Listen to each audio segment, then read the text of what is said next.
तो आपके सामने ये सवाल है a माइनस बी का whole square divided by B minus C minus C. ये पूरा सवाल बेसिकली इस तरह से लिखा हुआ है, ठीक है। अब इस सवाल को कैसे जल्दी से जल्दी एग्जाम में अगर आ जाए तो कैसे करेंगे, ठीक है।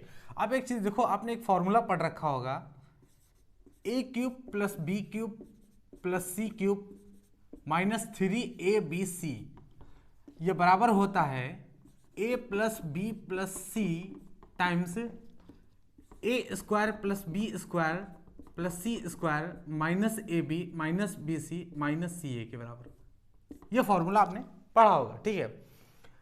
अब अगर हम यहां से इस फॉर्मूले में ये कह लें कि अगर A cube plus B cube plus C cube minus 3ab इसके बराबर होता है, लेकिन if A plus B plus C अगर जीरो के बराबर आ जाए, अगर A plus B plus C अगर जीरो के बराबर है, तो यहां पर अगर ये चीज जीरो के बराबर है तो ये पूरा का पूरा जीरो हो जाएगा। इसका मतलब अगर A plus B plus C अगर जीरो के बराबर है तो यहां से हम ये लिख सकते हैं कि A cube plus B cube plus C cube is equal to 3ab ये चीज यहां पर लिख सकते हैं, ठीक है।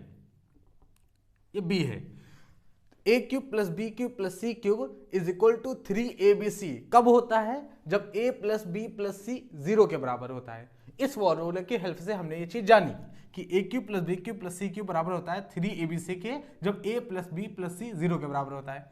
अब इस तरह का सवाल आपके एग्जाम में आएगा, डायरेक्ट इस तरह का सवाल वो दिखेगा, एक्सप्रेशन दिखेगा। बहुत से लोग सिर्फ एक्सप्रेशन देख के सवाल को छोड़ देते हैं, क्यों? क्योंकि उनको लगता है इसमें टाइम लगेगा, लेकिन टाइम नहीं लगेगा। देखिए कैसे, अगर आपने ठीक तरीके से सीखा है तो आपको ज़्यादा टाइम इसमें नहीं लगेगा। अगर हम इस सवाल में एक काम करें कि a माइनस बी से नीचे मल्टीप्लाई कर दें, a माइनस बी से डिनोमिनेटर a माइनस बी में लिख दें और फिर न्यूमिनेटर में भी a माइनस बी से मल्टीप्लाई कर दें, यानी हर में भी a माइनस बी से मल्टीप्लाई कर दें और अंश में भी a माइनस बी से मल्टीप्लाई कर दें, तो a माइनस बी स्क्वायर है, अगर a माइनस बी से मल्टीप्लाई करेंगे तो ये क्यूब बन जाएगा, ठीक है। ऐसे ही देखो यहाँ b माइनस सी से नीचे मल्टीप्लाई करें और b माइनस सी ऊपर मल्टीप्लाई करोगे तो ये स्क्वायर क्यूब बन जाएगा। ऐसे ही आप देखो c माइनस ए ऊपर है, स्क्वायर है, c माइनस ए नीचे मल्टीप्लाई किया, c माइनस ए ऊपर मल्टीप्लाई करेंगे तो ये क्यूब बन जाएगा। इतनी बात समझ में आई, ठीक है। अगर इतनी बात आपको समझ में आ गई है तो ये क्या चीज है? अगर हम इसे कह लें a, इसे हम कह लें b, इसे हम कह लें c, तो आप देखो a भाई a cube b cube c cube वाला फॉर्मूला ये तो बन गया है, तो ये a है, ये b है, ये c है। अब आप एक चीज देखो, यहाँ से a को हम देखते हैं, जैसे a माइनस बी, ये a है, b कितना है b माइनस सी, और ये क्या है c minus a, c minus a है ये। अब इनको हम ऐड जोड़ते हैं, इनको अगर हम ऐड करें, अगर हम इनको ऐड करें, ठीक है, तो आप देखो अगर आप ऐड करोगे तो देखो b से b कैंसिल, c से c कैंसिल और a से a कैंसिल। इसका मतलब क्या हुआ कि a cube plus B cube plus C cube बराबर हो जाएगा 3 टाइम्स abc के। भाई a cube plus B cube plus C cube जो है बराबर हो जाएगा 3abc के, कब? जब a plus B plus C zero के बराबर होगा।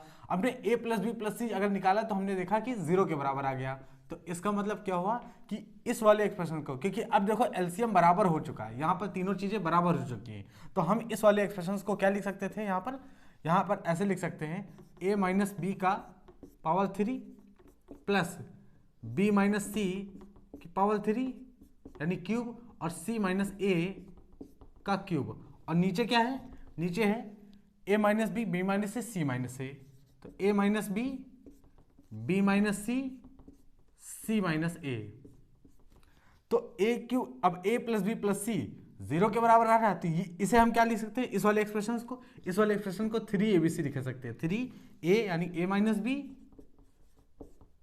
b minus C, c minus A. भाई 3abc हो जाएगा, a b c, 3abc हमने लिख दिया। नीचे क्या था? नीचे था a minus B, b minus A, c minus A, तो a minus B, b minus C और c माइनस ए। तो ये ऊपर और नीचे ये दोनों वाला एक्सप्रेशन सेम है, कट जाएगा, तो आंसर कितना आ जाएगा? 3। तो ये हमारे सवाल का उत्तर होगा, 3 हमारे सवाल का आंसर होगा ये, ठीक है। तो इसमें हमें इतना सब कुछ लिखना था, समझाना था, तो टाइम लगा। लेकिन अगर आप इस चीज़ को अच्छे से समझ पा रहे हैं और A cube plus B cube plus C cube 3abc कब लिखा जाता है, ये बात अगर आपको समझ में आई कि a plus B plus C अगर 0 के बराबर है तो A cube plus B cube plus C cube 3abc के बराबर लिखा जाता है, तो आप सवाल ईजिली कर पा रहे होंगे। ठीक है, वीडियो अच्छा लगा हो तो लाइक करें और चैनल को जरूर शेयर कर दें जो इस तरह की मैथमेटिक्स सीखना चाहते हैं। धन्यवाद।